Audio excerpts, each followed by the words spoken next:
Pero en materia justamente deportiva, quienes la pasaron muy mal, ya hace 2 años atrás, fueron aquellos que con toda la ilusión del mundo adquirieron entradas para ir al Monumental, donde iba a disputarse un partido amistoso del seleccionado nacional, la Escaloneta, recientemente consagrada por aquel entonces en Qatar, campeón mundial, con un partido amistoso con Panamá. Hemos hablado largo y tendido aquí en estos micrófonos y en las páginas de Loleco, por supuesto también, y en la web, sobre el devenir y el derrotero de lo que fue el proceso judicial, de la cual ayer te contamos, a modo de anticipo, lo que había resuelto la Cámara de Apelaciones a partir de la denuncia, ¿no?, que se había elevado en su momento y que había instruido un fiscal y que había pedido la elevación a juicio, que eventualmente ahora no se va a hacer ese juicio, porque la Cámara justamente lo que resolvió tiene que ver con entender que no hay delito, que no hubo delito penal, que en todo caso Carrillo formó parte del engaño, o sintiéndose como víctima también del engaño, y que le resultó creíble a los camaristas en el sentido de la versión que dio el propio imputado en su momento, ¿no?, porque había sido imputado y de hecho estuvo preso unos días y después recibió el beneficio de la excarcelación. Más o menos la introducción, pido disculpas por la extensión, pero quería poner en contexto para justamente hablar con uno de los damnificados, Lucas Grigera. ¿Cómo estás, Lucas? Buenas tardes. ¿Qué tal? ¿Cómo andan? Buenas tardes. Placer de saludarlo como siempre y estar ahí dando mi información. No, gracias a vos, querido, por ser gentil en esta comunicación. Entiendo que no muy contento tras haber recibido esta información con respecto a lo que tiene que ver con la decisión que tomó la Cámara de Apelaciones de Azul. Sí, la verdad que no, tampoco esperaba algo muy raro tampoco, qué sé yo. Uno por ahí está acostumbrado a ver noticias a nivel general y en estos casos, por lo general, nunca llega a nada, lo que es la justicia.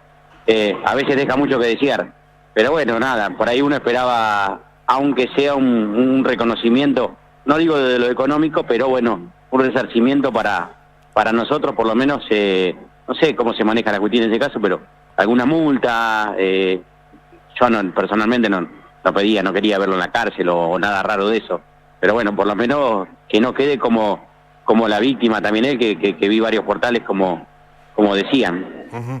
Lucas, vos contanos un poco lo que fue tu periplo y tu ilusión, digamos, cómo fuiste que adquiriste las entradas, contanos un poco tu caso particular. No, bueno, nosotros cuando Argentina campeón del mundo en Qatar, bueno, la Argentina misma vivió una emoción impresionante y después surgió esta posibilidad de ir a ese partido amistoso. Bueno, obviamente yo lo hablo con mi familia y la idea era ir con mi hija en ese entonces de 11 años. Yo a Marco lo conocía, si bien yo soy hincha de Boca, pero Marco yo lo conocía que él se dedicaba a todo ese tipo de eventos con algunos grupos musicales o con River inclusive. Y nada, yo me contacto con él y él me propone que estaba organizando un par de micros para ir Argentina a Panamá, bueno, que la modalidad era con una entrega de un dinero, se pudo hacer en transferencia y después, bueno, en efectivo y que las entradas eran personal. Yo siempre digo, por ahí, después a través del tiempo uno vio que mucha gente opinaba y que nosotros no lo merecíamos porque habíamos comprado entradas truchas. Yo tengo 45 años, voy a la cancha de Boca hace 30 años y uno sabe cómo se maneja el tema de lo que es entradas. Uno sabe que hay entradas que vende AFA y después hay muchas lo que es entradas por protocolo, por barras, por publicidades. Las mismas peñas también, claro. Exacto, de todos lados. Entonces, cuando nosotros Carrillo nos dice que conseguía entradas personalizadas, en ese momento con QR, que se empezaba a usar esa modalidad del QR y que eran entradas exclusivas para cada uno con su número de DNI, obviamente que uno no pensaba que él iba a ir a comprar reventas. Uno sí sabía que por ahí él, como estaba en ese momento con todo lo que era el tema River, por ahí tenía contactos como se hacía en el Monumental, gente de la Barra Brava o gente de ahí mismo de lo que era el club que podía conseguir muchas entradas. Como si hubiese pasado en la cancha de Boca, que a veces pasa cuando juega la selección, que obviamente distintos barras o empresas tienen entradas.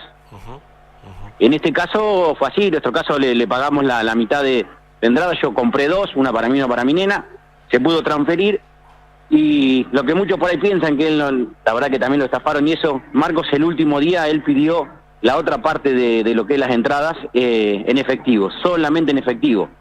Bueno, no solo yo, sino 300 y pico personas también le pagaron. Y eso es lo que yo siempre digo, que Carrillo se quedó con esa plata. Y después, bueno, después todo lo que uno sabe, después desapareció, nunca dio la cara.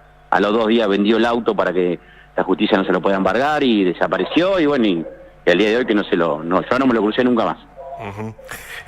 Vos nunca tuviste posibilidad de hablar con él, comunicación, un teléfono, un mensaje, decirle cómo resolvemos esto. Digo porque él mismo en esa declaración, digo porque accedimos al expediente y de eso se toman también los camaristas, los jueces, al decir que él intentó también algunas posibilidades de negociar con algunos de ustedes, con algunos integrantes de estos grupos, que con algunos pudo seguir, pero que con otros no, porque cuando le hicieron la presentación de la denuncia penal, dejó de comunicarse. Claro, algunos tengo entendido que sí habló, porque, o sea, muchos chicos tenían una amistad.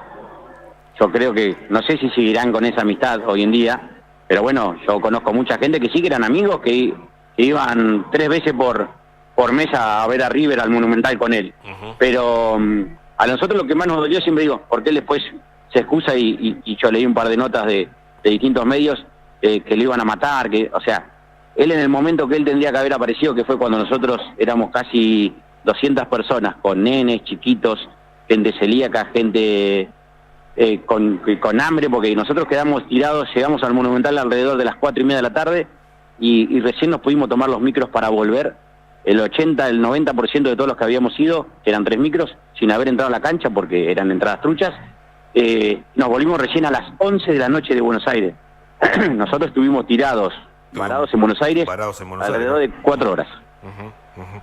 Sí, recuerdo. Bueno, no se hizo cargo nunca. De hecho, estamos ahora mostrando en la pantalla también de Eco TV lo que tiene con aquellas imágenes que ustedes que en su momento difundieron a propósito en medio de la bronca, de la impotencia y la resignación y el dolor y la angustia, ¿no? Porque, sí, como bien decía vos, más allá que vos sos un fanático de fútbol, pero también llevar a tu hija, todo lo que implicaba eso y tener que toparte con esta frustración. Yo entiendo que mucha gente, obviamente, y yo me hago cargo, yo fui uno de los que mandé mensajes personales por WhatsApp enojado. O sea, obviamente, en ese momento, yo por ahí siempre digo, el que es padre, yo veía a mi hija llorando, nosotros escuchábamos el Monumental, el que tiene más o menos idea de lo que es la cancha del Monumental, estábamos a 4 cuadras y uno escuchaba que se venía abajo el Monumental, porque estábamos todos con la euforia que Argentina era campeón del mundo, y ver los nenes llorando, yo llorando, todo el mundo lloraba, porque era algo que no nos podía haber pasado. Y él no fue capaz ni siquiera de acercarse, y después nosotros tenemos conocidos que nos dijo que él estaba en la cancha, él en ningún momento se preocupó por la gente, en ningún momento se preocupó por tratar de nada. Otro, si hubiese actuado de buena fe, hubiese salido del Monumental, hubiese ido, seguramente algún papá enojado le iba a pegar una piña, pero no iba a pasar más que eso. No lo avalo tampoco, pero bueno, tampoco lo aplaudo a ese papá. Pero bueno, no se hizo cargo nunca, nos dejó tirado allá, después desapareció, se borró de las redes. Habló con 2 o 3 que sé que arregló, que eran por ahí, no sé si picante la palabra, pero bueno, que eran un poco más, estaban mucho más enojados que nosotros y que los querían ir a buscar. Lo único que yo entiendo que si él lo estafaron o no, yo sé que él le cambió la vida porque él no va, o si va a venir a Tandil, yo siempre digo, hice un posteo en el Eco, en un comentario, seguramente por muchos años él va a caminar, si va a venir a Tandil y no va a poder mirar de frente, va a tener que estar siempre con susto por no haberse hecho cargo. Eso es lo que más bronca nos daba a nosotros. Uh-huh. ¿Vos, Lucas, formás parte, digamos, del grupo que hizo la denuncia penal? ¿Eso? Sí, uh-huh. Yo presenté también.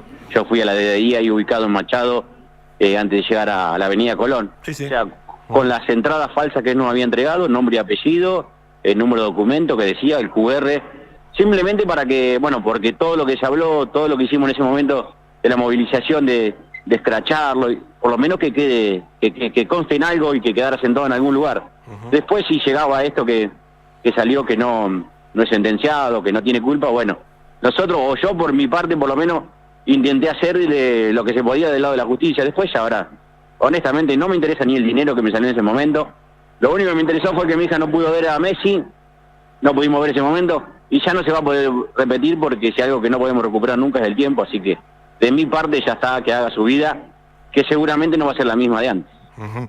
No tenés intenciones, porque digo, en la propia resolución de los jueces camaristas hacen la aclaración, cosa que ustedes no tienen por qué saberla, quiero decirlo, tal vez sí el abogado que los representó, en el sentido que una cosa es el carril de la justicia penal y otra cosa es el carril del fuero civil, digamos, en el sentido que, bueno, puede ser que no entiendan que no hay pruebas para demostrar que hay un delito penal en cuanto a la figura delictiva que habría cometido Carrillo, no obstante lo cual, lo que dicen los jueces, que evidentemente sí pueden pedir un resarcimiento económico a través del fuero civil. Sí, yo personalmente de mi parte, ya como di caso cerrado, nada, ya no me interesa más. Vuelvo a insistir, seguramente, si él realmente, él sabe, y yo estoy 99% seguro que él, no fueron los 30 millones, los 15 millones que nos estafó a todos, pero yo sé que él se quedó con una buena parte de ese dinero, y seguramente no le va a cambiar la vida, porque hoy en día, a los 3, 4 años de haber pasado todo esto, ya en un tiempo no le va a servir esa plata, y seguramente él perdió amigos, perdió familiares, perdió su ciudad, por un mal negocio. Yo siempre digo, uno se hace un negocio y cuando le va bien, y él le fue bien, y en su momento estuvo en Qatar, y estuvo, este muchacho estuvo dentro del campo de juego y tocó la Copa del Mundo. O sea, a nivel, inclusive salió para distintos medios, no sé si trabajó también para ustedes. O sea, él tuvo su momento de la pirámide de arriba del todo, perfecto, bueno, pero cuando te va mal, te tenés que hacer cargo, lamentablemente. Porque si muchos años te dedicas a esto y te fue bien y que económicamente te pudiste comprar, no sé, tu coche, tu departamento, el día que te va mal, como todo negocio, tenés que responder. Porque si no, siempre cualquiera haríamos un negocio y cuando nos va bien, joya, vamos todo para adelante, y el día que te va mal, te borrás. No lo veo así. Bueno, vos lo decías al comienzo de la charla, no crees mucho en lo que tiene que ver, bueno, ahí no sos el único, digamos, de hecho hay opiniones, sondeos de opinión, encuestas y demás que hablan del descrédito de la justicia. Vos evidentemente esto ratificó ya tu idea que tenías sobre la labor judicial. Sí, ya siempre digo, lamentablemente, y no mezclo los casos, pero hay gente que uno ve en las noticias, muchachos, y no sé, mata a uno, mata a dos y no van presos. Es algo ilógico que vaya preso por esta plata, o sea, o uno escucha millones realmente que hay estafas y tampoco van presos. En este caso, yo imaginé siempre que iba a quedar en la nada, como pasó.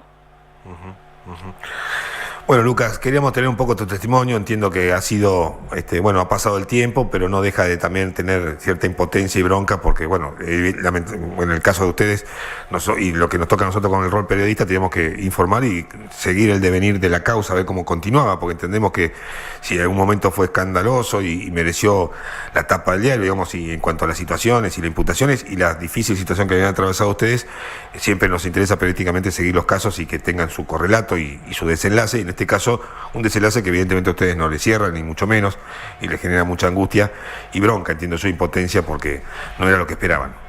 No, sí, seguro. A mí en mi caso personal me dolió eso de ver a mi hija llorando, y que, bueno, después nosotros tenemos por ahí la posibilidad de haber ido a algún otro partido a ver a Messi y eso, pero bueno, conozco un caso de, no sé el apellido, no lo recuerdo, pero que la nena cumplía 15 años y la nena decidió no festejar su cumpleaños de 15 para ir con la familia, que eran 4 o 5 familiares, papá, mamá y algún hermano, no festejó el cumpleaños de 15 para ir a ese viaje. Pusieron toda la plata que tenían de la fiesta, de todo, para ver ese partido, y esa nena nunca más tuvo ni su cumpleaños de 15 ni cosa. Yo sé en mi caso, pero a veces no soy egoísta, y hay gente que fue peor, la situación fue peor, seguramente en lo personal. Lucas, gracias por esta comunicación con la Radio del Eco, un abrazo. Gracias, abrazo a todos.